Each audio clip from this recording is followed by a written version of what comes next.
Ya estamos listos, claro que sí. ¿A que no sabías? ¿A que no sabías? Sí, señor. No sabías y queríamos conocer un poquito más de la historia de esta hermosa y franciscana ciudad de Quito. Una semicari preciosa, por favor. A este conversatorio nos acompaña Mauricio Gavino Galindo. Él es historiador y queremos conocer un poquito más de algunos temas quizá un poco desconocidos de esta hermosa ciudad de Quito. Y bueno, ¿no? Se convierte ya en una metrópoli muy grande, inevitablemente capital de un país. ¿Cómo se vuelve esta ciudad, esta metrópoli tan grande? Hablemos un poco de las fiestas de Quito, ¿no es cierto? Se vuelven muy características, se vuelven parte medular de esta tradicional fiesta del 6 de diciembre. Las fiestas de Quito se convierten en algo muy tradicional, que es un punto de efervescencia, de visita de los ecuatorianos. ¿Cómo nacen las fiestas de Quito? Bueno, muy buenos días y gracias por la invitación. Bueno, primero para hablar un poco de la historia, mucha gente habla y recuerda la historia de Quito basada en el cuento, porque es un cuento de Juan de Velasco. Aquí no había nada, antes de la conquista española habían seguramente un templo acá en El Placer, lo que sí el Placer del Inca, algunos templos en el centro, pero no podía existir una ciudad porque había dos lagunas gigantescas, la de Añaquito al norte, la de Turubamba al sur, y el centro estaba lleno de quebradas. La ciudad se funda 3 veces. La primera es en Santiago de Quito, en la llanura de Cajabamba, cerca de Riobamba, lo que es ahora, por ejemplo, un acto de disputa entre Guayaquil y Riobamba por la fundación de Santiago de Quito. De ahí se funda el 28, eso fue el 15 de agosto de 1534. El 28 de agosto de 1534, en el sitio que está actualmente San Francisco de Quito, es fundada por Almagro, y el 6 de diciembre se da el acto legal de fundación de la ciudad de Quito. En el sitio donde estamos acá en la Plaza Grande se distribuye la ciudad en forma de lo que se llama damero, que es un tablero de ajedrez. Y las fiestas de Quito como tales se empiezan a celebrar en los años 60 del siglo XX, por iniciativa del diario Últimas Noticias, en función de darle festividades a la capital de la República, y empieza una serie de cosas que estamos viviendo el día de hoy. Sin embargo, antes ya habían algunos festejos en la ciudad que estaban centrados alrededor de cosas como los toros, que desde los años 90 han dejado de ser importantes precisamente porque es un acto ya considerado bárbaro, pero que en la colonia era muy importante, y se celebraba en la plaza de San Francisco, en la de Santo Domingo, y que eran festividades muy importantes que existían en la ciudad. Acá venimos también, pues sin duda, a conocer. Gracias, Mauricio, por darnos todos estos datos muy interesantes y curiosos también, porque claro, uno nunca deja de conocer su ciudad porque tiene tanta historia, que claro, a veces es muy difícil pues guardar tanta información. Pero cuéntanos un poquito, porque claro, Quito sin duda es uno de los centros históricos más grandes y mejor conservados de Latinoamérica. ¿Por qué se da esto sabiendo pues que teníamos el virreinato de Perú, el virreinato en Colombia, que eran pues mucho más grandes? Nosotros conservamos tan bien nuestro centro histórico, tanto pues que es la envidia pues de muchos países por lo bien conservado que está, y porque conservamos también muchos patrimonios, iglesias. ¿Qué pasó con estos virreinatos? Lima y Bogotá no eran tan ricas como Quito, hay que tener en cuenta eso. ¿Por qué? Fíjense, esta iglesia en la que estamos aquí sentados ahorita, que es una maravilla, es la iglesia más bella de América, seguramente. Quito era muy rica en la colonia por, entre varias cosas, 2 situaciones. Generaba la llamada conocida como escuela quiteña, que era una industria, se vendía arte. Una ciudad que vende arte es cuando es muy rica y cuando es muy culta. 2, tenía 3 y un momento 4 universidades en una ciudad de 50,000 habitantes. Y tercero, tenía una producción textil inmensa que vendía al Potosí y a América entera. Entonces el Ecuador fue lo que era la audiencia de Quito, sobre todo la gobernación de Quito, que incluía desde Ibarra hasta Riobamba, una economía que fue la primera economía empresarial de América, porque aquí los indígenas, la mayoría de los que trabajaban en obrajes y batanes, no eran esclavos, no eran sirvientes, eran gente que se le pagaba por su conocimiento, y la mayoría de la gente aquí vivía bien. Hay un viajero francés en el siglo XVIII que dice que Quito es la ciudad más divertida de América, la que más farreaba, la que más comía, la que mejor se vestía.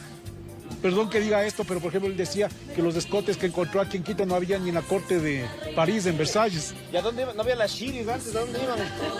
A la Plaza Grande, a la Plaza Grande. Ahora, Mauricio, yo creo que una de las cosas más hermosas que tiene nuestro centro histórico, por supuesto, son sus iglesias. Háblanos un poquito de la arquitectura de nuestras iglesias. Estamos, como lo mencionabas, de una de las iglesias más hermosas. La Compañía es una iglesia maravillosa, es una iglesia hermosa, pero no es la única. Tenemos muchas iglesias que son increíbles, de verdad que tienen una arquitectura espectacular. Hay que tener en cuenta cuando llegan los castellanos acá a América y fundan la ciudad, que con ellos llega mucha gente que había sido expulsada de España, sobre todo musulmanes y judíos.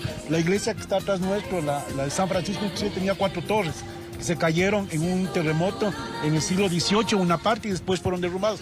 Aquí atrás nuestro estaba el antiguo campanario de aquí de la compañía, que era una joya también del Renacimiento y que lamentablemente se cayó en un terremoto entre 1859 y 1868. ¿Por qué se da esta riqueza? Porque aparte de los conocimientos que trajeron los europeos, viene también el conocimiento musulmán y el conocimiento judío, que es el arte conocido como mudeja. Cuando uno ingresa a la iglesia de San Francisco, sube al coro y encuentra una que seguramente debe ser unas construcciones en madera más bellas, igual de América, que es el antiguo coro. En el coro se ven pedazos de madera enlazados como legos, como podríamos ver ahora, legos, sin gota de argamasa ni de pega, porque el conocimiento musulmán de esta gente que vino acá construía así. Ellos no manifestaban la imagen de Dios, sino las imágenes geométricas del Cristo, en el caso de ellos de Alá, y eso se construyó aquí. También la iglesia de los agustinos tenía lo mismo, pero eso se cayó en un terremoto en 1860 más o menos, igual que Santo Domingo. Entonces fueron reconstruidas, pero más allá de eso, Quito, ¿por qué fue declarada primer patrimonio cultural de la humanidad? Entre las varias cosas que lo determinaron fue el entorno natural. Cuando uno se para en Quito, y antes era mucho más, tiene una corona de nevados. Antes el Pichincha era nevado y la mayoría de las montañas que lo rodeaban eran nevados. Y aparte conserva el único trazado colonial que no fue destruido en América, a diferencia de las otras 2 grandes ciudades coloniales como Bogotá y Lima.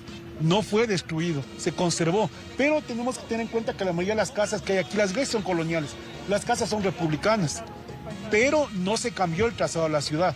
Entonces eso fue lo que determinó que en 1978 la ciudad sea declarada Patrimonio Cultural de la Humanidad, porque conserva la mejor herencia de la colonia en América. Y muchas veces uno pensamos con orgullo, sí, lo indígena, y está bien. Quito está rodeada de ruinas indígenas maravillosas como Cochasquí, Rumicucho, el antiguo camino del Inca o Capañán, atravesaban la ciudad. Pero también cuando hace aquí los templos Huayna Cápac, lo hace porque el entorno natural él lo califica como maravilloso, uno de los más bonitos de lo que él conoció. Entonces hace el palacio, como mencionábamos acá, y la ciudad empieza a crecer realmente como lo vemos con la Fundación Española. Y ahora cuando uno busca Quito, no le sale Quito, le sale el Gran Quito, que incluye al Cantón Mejía, a la ciudad de Sangolquí, inclusive lo engloban a Cayambe, y es un conglomerado de aproximadamente 3 millones de personas. Es la ciudad actualmente más grande del Ecuador, el principal centro económico y seguramente una de las ciudades más bellas de América por su entorno. Fidel Castro en 1900, Ecuador, el principal centro económico y seguramente una de las ciudades más bellas de América por su entorno. Fidel Castro en 1990 dijo que Quito debería ser la capital de América Latina, que se lo ha tratado de hacer con la fundación de UNASUR, pero que como quiteños nosotros nos sentimos orgullosos porque cuando uno viene al centro histórico ve algo que seguramente es lo más bello que ha dado la América hispánica.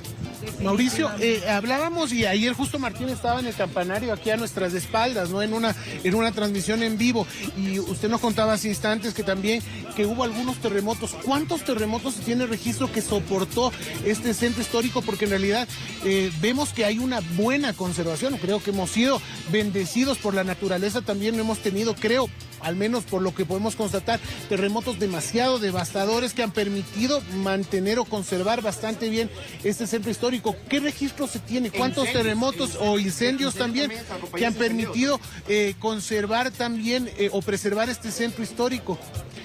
Hubo uno, de lo que no me acuerdo bien la fecha, creo que es 1768, que de lo que recuerdo derrumbó las torres de aquí, pero también sí hubo destrucción muy fuerte. Destruyó toda la cubierta original de San Francisco, destruyó después de otro terremoto, la 1868, la cubierta original de San Agustín, que eran justo en este estilo mudéjar, el original.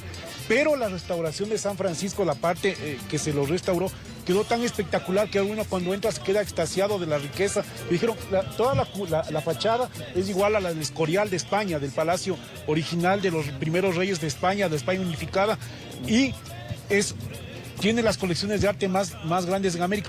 Un dato solo para cerrar esto. Las ciudades que, como demostramos un rato, tienen cultura y tienen dinero, generan arte. La escuela quiteña llegó hasta Europa y era considerada la mejor de América. Eso es importantísimo, pero cuéntanos, justo esa es la pregunta que te iba a decir. Normalmente, pues muchos países comparten la riqueza en el arte, en muchas obras de arte que se conservan muy bien y que están a vista del público, pero también hay mucho arte privado. Y creo que quizás, si es que pudiéramos ver todo ese arte privado que están en familias, que están en casas privadas, realmente coleccionistas privados, uno podría conocer mucho más. ¿Cuál es el caso de Quito? ¿Tenemos bastante arte que está en los museos que podemos conocerlo o se encuentran, como en algunas partes del mundo, pues en colecciones privadas de familias? Aquí la mayoría está en museos, pero también hay colecciones privadas, por ejemplo, y algunas han sido donadas. Por ejemplo, de arqueología, en la Universidad Católica está la colección Bilbao de arqueología. También hay un museo privado en la Católica. En San Francisco, como es una orden religiosa, también es privado. Muchas del arte que tienen lo exponen en museo, igual que la de la compañía. Sin embargo, las obras, como por ejemplo más emblemáticas, están a la vista de los quiteños, por ejemplo, la Virgen de Legarda, claro, que fue construida en esa magnitud, con base en una de las esculturas más famosas de la Virgen de Legarda. Que también hay una en San Francisco. Sí, también hay una, la original, una de las originales, porque yo creo que 2 o 3 en San Francisco. Además, hay muchas repartidas no solo en Quito, sino por el mundo. Por ejemplo, como les decía, la venta de arte en la colonia era uno de los principales negocios en Quito, precisamente dado por la calidad de eso. Y ahí se considera una cosa que es el sincretismo. Un poquito. Perdón. Que es esto, si ustedes se fijan en Los Ángeles, de aquí la compañía, es un niño indígena con carita redonda, con ojos celestes y pelo rubio. Y ahí se ve la mezcla de las dos razas. Y solo para complementar algo brevemente, esto se ha mantenido a través de los años también la educación y la tecnificación de restauradores permanentemente a través de los años para conservar este patrimonio ha sido importantísimo también, ¿no? Hubo, sin embargo, un momento en que la escuela quiteña cerró, en 1830 se cerró, pero poco después, ya con García Moreno, se empieza a recrear esta escuela de artes y oficios que después fue confirmada por Eloy Alfaro y que hasta el día de hoy permite conservar gran parte de la historicidad de Quito. Sin embargo, hay problemas en la ciudad. Si ustedes se dan una vuelta por el centro histórico en la noche, es abandonado. Sí. El centro histórico pierde 3% de población cada año. Y muchas casas, hay como 400 casas abandonadas en el centro histórico. Hay barrios como La Tola, que está abandonada, como unas 50 casas grandes, sin habitabilidad. Y pareciera que no hubo planes de estos 20 años de devolverle al centro histórico su lugar. Y ese es el problema, que antes Quito se dividía norte, centro y sur, y cada uno tenía su propia lógica. Ahora es centro, sur norte y sur, y el centro ha dejado de existir como parte de la ciudad, porque no tiene población estable y eso da inseguridad. La gente cuando viene al centro pasada las 6 de la tarde ya muchas veces no puede caminar. Entonces una ciudad que pierde la seguridad no puede considerarse turística. Sin irnos muy lejos, la otra ciudad patrimonio cultural de la mañana del Ecuador es Cuenca, y en Cuenca hasta las 10, 11 de la noche uno puede andar por el centro sin problema. Así es, definitivamente, y creo que es lo que más solicitamos los quiteños. Necesitamos, obviamente, seguridad, que este centro histórico se pueda venir a visitar en la mañana, en la tarde, en la noche, que los restaurantes tengan la tranquilidad de abrir y saber que van a atender bien a sus clientes, que van a llegar a disfrutar de la gastronomía quiteña a la hora que sea, pero obviamente con seguridad. Solo quería acotar algo que me pareció genial cuando yo visité el convento de Santa Catalina. La madrecita con la que estábamos conversando, ella decía que todo el arte, porque claro, tienen un museo con unas cosas impresionantes, que todo lo que ella encontraba eran en bodegas, era en cuartos guardados, era debajo del piso. O sea, en realidad todo lo que se logra encontrar, o todo lo que debe estar todavía bajo el piso, no sé, sí, de algunos lugares, es increíble. Así que bueno, definitivamente tenemos un Quito maravilloso y por supuesto hay que visitarlo. Muchísimas gracias por haber estado junto a nosotros, Mauricio, el día de hoy, para conocer un poco más sobre la capital, un poco más sobre la historia de nuestro maravilloso Quito. Gracias nuevamente por habernos acompañado el día de hoy.